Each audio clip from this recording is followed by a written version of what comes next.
Hello patron and welcome back to my life. Writer Wednesday where I give you my tips and advice on the art and the business of writing and tell you how I do what I do as an indie author. So today is part 2 of an answer to a question that Josh, not Joseph, Klunder, aka Klundyman, asked about general advice on how I run my indie publishing company. So last week I talked about how I run the business side of things. This week I want to talk about the art. So I've currently got 3 authors other than myself who are working on stories set in Underrealm. And in terms of working with them, I consider myself very, very fortunate to have a few years experience working as a director in the film industry. Maybe this experience applies everywhere, not just writing and publishing companies, I'm not totally sure. But as a film director, your job is to guide people in how to do their jobs. In other words, you don't run the camera, the cameraman does. You don't light the scene, the gaffer does. You don't act the parts, the actors do. Your job is making sure that everyone else's efforts dovetail together into a better final product. And that applies to this. A very, very important part of my job is fostering creativity in my writers. I can't tell their stories for them, and I wouldn't want to, and they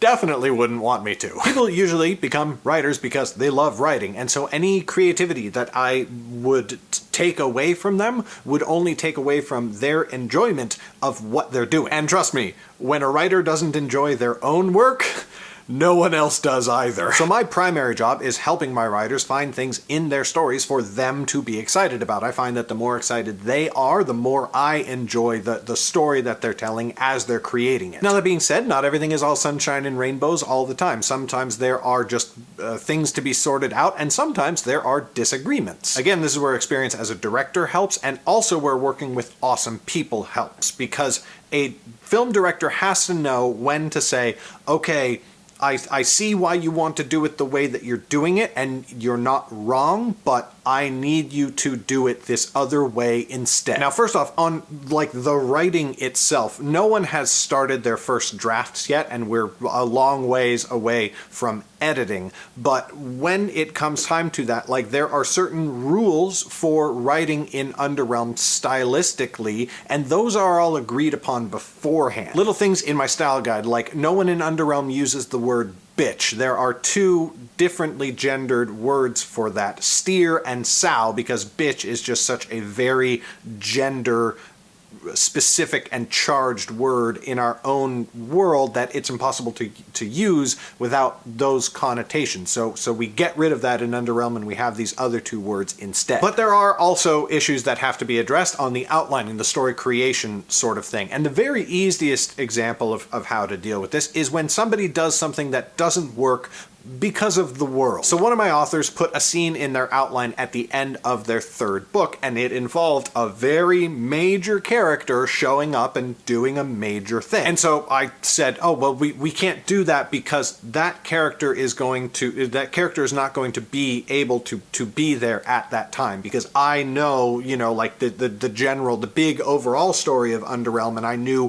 where that character was going to be at that approximate location and time, and it just didn't work. And this is very simple. And the author was like, oh, gotcha. Okay, so then we set about figuring out an alternative and another way to work that scene. Some disagreements are a little more tricky. So one author had started outlining their book, and they expanded it out to a 5-page or a 10-page outline. It was getting decently detailed. And I read it, and I knew it needed to change. There was nothing bad about it. There was nothing wrong with it in a technical sense, but it just didn't work as a legacy books book. My readers have read 8 books of Underrealm at this point. They will have read several more by the time this one comes out. They've just come to expect certain things from Underrealm books, and this outline as it stood was lacking some of those things. The outline would have worked fine as a non-legacy books book, as just a general fantasy book, but it needed some changes and some tweaks in order to work within the framework of legacy and the world of Underrealm. So the author and I worked on it and hashed it out, and we worked to try and find things in what they'd created that we could keep, because there were a lot of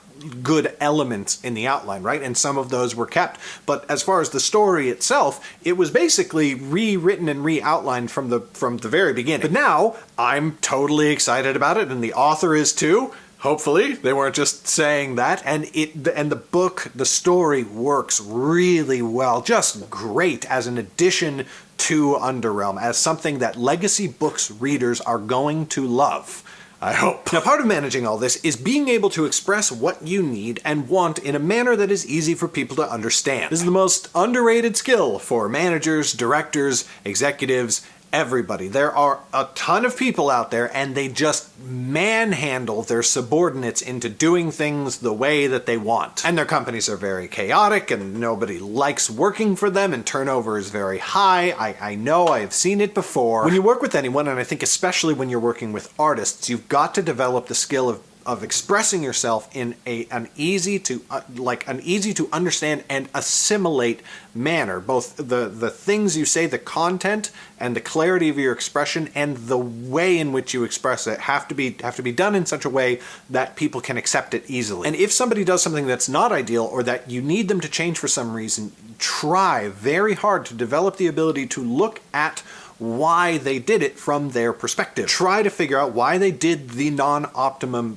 thing, like where that decision came from, because if you figure that out, then you can address it. Every time I have to critique or fix something with anyone, very much including my authors, I will try to start the conversation by saying, okay, so I think you did A because of reason B, and let me try to explain why we need to do it a different way instead. Because once I've explained that, if they actually did it for a different reason, not for reason B, whatever that is, then they will explain it because they have seen, hopefully, that I'm trying to understand what, like, the reason that they did the thing they did, and I'm not saying that they did anything like wrong, like they're not wrong, they're not bad, their work is not bad. It's like, oh, of course you did this because you were thinking with this, but this is either wrong or inaccurate, or there's more information that should be taken into consideration, and that will change the end result. That is just such an easier conversation to have, if a little bit more complicated. And also, if I'm wrong about the reason that they did it that way, they will then explain, oh no, it was actually because of blah. Because everyone does do something for a reason, and if you need to critique or change it, you also need to do that for a reason. So you have to talk your reason out with the person you're working with and find out what their reasoning was. Because if the two of you figure it out and you both get on the same page, the same starting page, then hopefully you'll both just like agree on what the right thing to do is. But the far more important part of this, in fact, the part on which this whole thing hinges, is working with the right people. Attitude and personality have so much to do with a good working relationship, and so if you are an indie publishing company or any sort of person in charge of any artistic endeavor with other artists, you've got to choose the right people to hire, to sign, to work with, whatever. Because you can have people who are extremely skilled at what they do, but if they are an asshole to work with, you are just not going to enjoy anything that the two of you create together. I know, I've worked on lots of projects with assholes, film projects and otherwise, and like maybe a good film came out of it at the end, but like, boy, I can't watch that film ever again. Anytime I look at it, I'm only thinking of how much of a jerk face that dude was on set. It's usually a dude. Now, at the same time, you obviously have to find people who are skilled. You can't be known as that person who publishes really crappy writers because they're so nice. And I'm really, really lucky with the authors that I'm working with. They are all really good writers and really good people. It honestly makes me a little bit nervous for the future. Like, we're going to be very selective on any authors that we bring into Legacy because they need to be really good writers and they need to be really awesome people who I know aren't going to be a pain in the ass to work with. And I know and have known for a while the people we're working with now, and taking time to build up that relationship with other people is going to be interesting. But my authors accept critiques and notes they just accept them very easily. There's no rancor, there's no ego, and that encourages me to be more compassionate and more considerate and understanding when I'm talking with them about stuff. Like, I really legitimately feel like they are making me better at what I do every time I try to help them with what they're doing. So, in summary, get really good people, work with them as compassionately as you possibly can, foster their creativity and their excitement for what they're doing, and be willing to be the boss, the director, when you need to be. That is it for this question. I want to thank Klundyman again for this one. I've had a whole lot of fun with it. If you have questions you would like me to address in these Writer Wednesday videos, please drop them in the comments. These videos are here to help you, and so tell me what you need help with. Thank you so much for watching. Thank you, as always, for your incredible support, and I will see you tomorrow. Bye!